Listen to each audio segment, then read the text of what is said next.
Today we're taking a look at Apple's new purple iPhone 12. If you haven't picked up an iPhone 12 yet and saw the new purple one and said to yourself, I definitely need that, then this video will give you a look at the new color as well as all the important details you need to know about the iPhone 12 in general.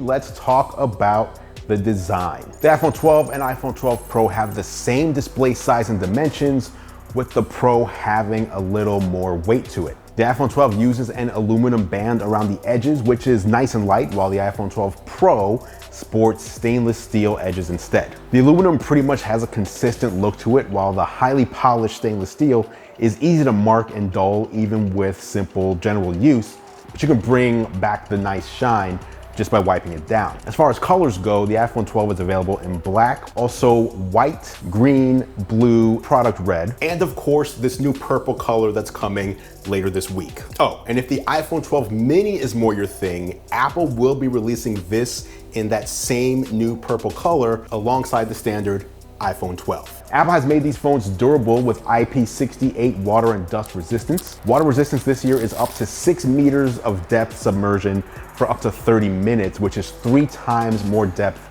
for the iPhone 12 when compared to the iPhone 11. There's also the new ceramic shield on the front glass, which Apple says makes it 4 times less likely to shatter in the event of a drop. Apple made a big deal of 5G coming to its iPhone 12 lineup, and now 5G is faster and can support way more people within the same coverage area, but right now, it's still hit or miss and highly dependent on where you are. That doesn't mean that some people aren't going to see better connections though, especially in areas where 4G was spotty. 5G may not mean a huge boost in speed right away, but it can absolutely provide service in areas where people previously struggled to get it. The nice thing about the iPhone is they last a long time and they maintain software support by Apple for about 5 years. So the iPhone 12 you buy today will be equipped to handle 5G speeds as the rollout accelerates. Next up, let's talk about these displays. The iPhone 12 has a typical brightness of 625 nits. When viewing HDR video content, displays can go up to 1200 nits max brightness in the highlights. Now the bigger story here though is that Apple brought the Super Retina XDR display to the iPhone 12. In previous years, the 6.1-inch entry-level iPhone had the liquid Retina display with about an 880p resolution.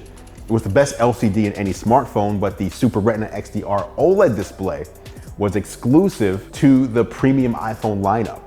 Now, even if you get a non-Pro iPhone 12, you're also getting the same 6.1-inch 2532 by 1170 Super Retina XDR resolution at 460 pixels per inch and the same 2,000,000:1 contrast ratio, True Tone, and P3 wide color, whether you choose the iPhone 12 or iPhone 12 Pro. This is a big step forward for the standard iPhone 12. There's really not much negative you can say about Apple's displays. These are some of the best in the business with highly accurate color, super bright HDR, and in my opinion, the fact that the displays are now flush with the metal bands along the side of the phone, rather than curving into them as we've seen over the past few years, just feels so much better in the hand. Now, Apple was also able to reduce the thickness of the bezels around the display this year, a definite improvement for the standard 12 when compared to the iPhone 11. When it comes to sound, the iPhone 12 speakers are really loud and sound better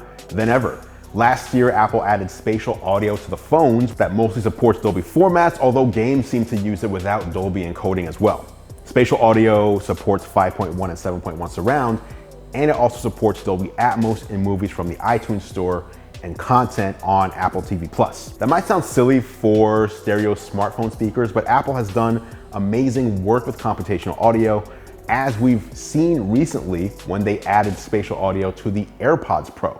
All right, up next, let's talk about performance. The first thing I have to say right off the bat, these phones are fast. You've got Apple's latest A14 Bionic system on a chip on the inside, and that's got a 64-bit 6-core CPU, a quad-core GPU, and a 16-core neural engine. This is the first 5nm chip to appear in any smartphone, which not only increases power, but also efficiency, which your battery will appreciate. Again, if all of what I just said just seems like tech jargon, mumbo jumbo, it all equates to this year's iPhones feeling incredibly fast. But next, one of the most important specs on any mobile device, let's talk about battery life. Over the past 2 years, Apple brought huge year-over-year battery life increases, and it was assumed that it was a result of removing the 3D Touch layer, which allowed for more room for a bigger battery. This year, the changes aren't as drastic. First, as far as the rating goes, the iPhone 12 has the same 17-hour battery life that the iPhone 11 did. Streaming video was equal to last year though at 11 hours,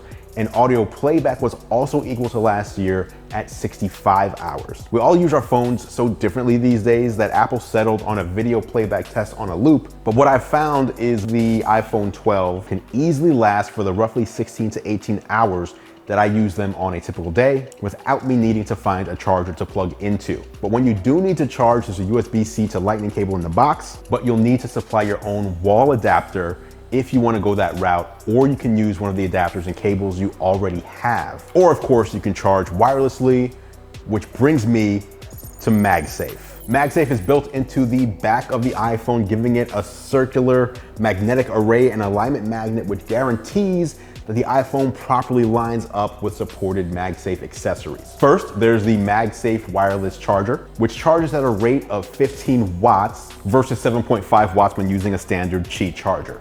It's easy to use since the charger snaps into place. Apple also has MagSafe cases, as do some third parties, so you can protect your iPhone 12 while maintaining MagSafe charging capabilities. Then there's the MagSafe wallets, and this is where you start to see how MagSafe is going to grow and explode. These are leather wallets that you can slap on the back of your iPhone 12 and they'll stay there magnetically. They cost $59 and they're made out of European leather. They're shielded to keep any credit card safe from the magnets, and they'll hold 3 to 4 cards depending on the thickness of your cards. Even if you have just one card in there though, it's not gonna fall out. And in fact, I found you need to remove the wallet from your phone and use a little area on the back to slide your cards out. All right, up next, let's talk about these cameras. Similar to last year, the iPhone 12 has a wide angle and an ultra wide angle camera. What's changed is that the wide angle is now a 7-element lens, which makes images sharper with a faster f1.6 aperture, which brings in 27% more light. I was definitely impressed with the images I was able to capture on this year's iPhone 12. Portrait selfies were definitely improved. They're clean. The roll off of the background blur was great in standard portrait mode shots.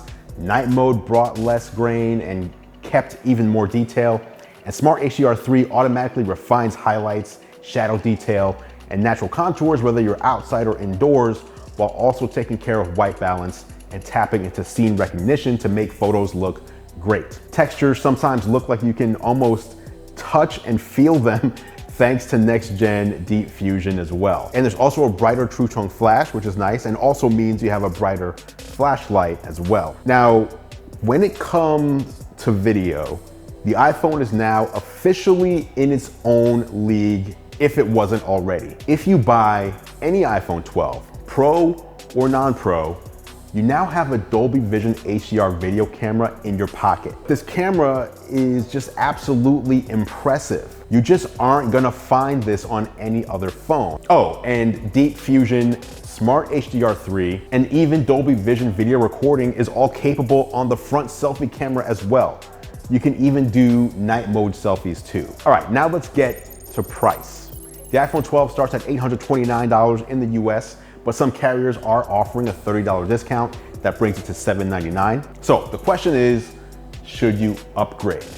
If you're on an iPhone XS or earlier, I think there's a lot to like about the iPhone 12. What Apple has built here, in my opinion, is a smartphone that is very difficult to beat. It's an upgrade that you'll feel instantly when you use it.